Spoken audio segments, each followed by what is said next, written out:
On va prendre la direction de la Syrie à présent, où le bilan s'est alourdi après l'attaque de dimanche à Damas. Au moins 22 personnes ont été tuées dans une église.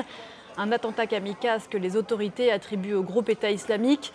Wassim Nasr, vous êtes envoyé spécial de France 24 à Damas. Bonjour Wassim, attentat qui Bonjour. vient rappeler à ces autorités syriennes post-Assad le défi immense qu'est celui de la sécurité.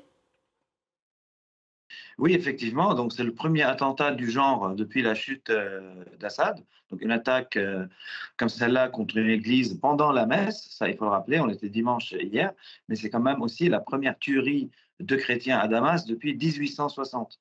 Donc évidemment l'impact est très important, mais ça vient en écho à ce que j'ai pu entendre et voir. J'étais dans la zone à l'est d'Alep ces derniers jours, et donc c'est une zone qui a été investie par les autorités syriennes nouvelles il y a à peu près 2 mois.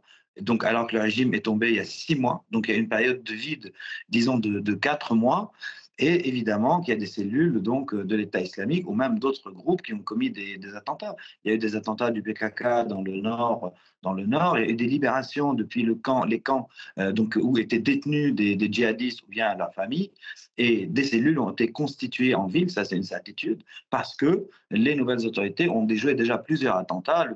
Le dernier déjoué à Damas, c'était un plan de s'attaquer à un mausolée chiite, le mausolée de Saïd Zainab, mais dans d'autres villes comme Alep, des cellules ont été arrêtées. Donc évidemment, ça fait partie on va dire, du défi sécuritaire d'aujourd'hui.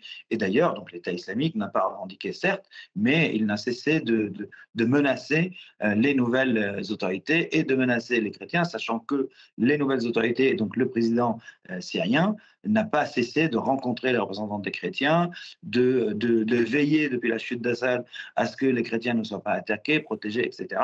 Mais la tension est bien réelle dans le pays, sachant que les chrétiens aussi sont la communauté qui est, disons, qui n'a pas été vraiment impliquée dans la guerre. Donc c'est aussi une façon de choquer la société syrienne et d'essayer de remettre une pièce, disons, dans l'engrenage de la guerre qui s'est arrêtée de fait depuis 6 mois.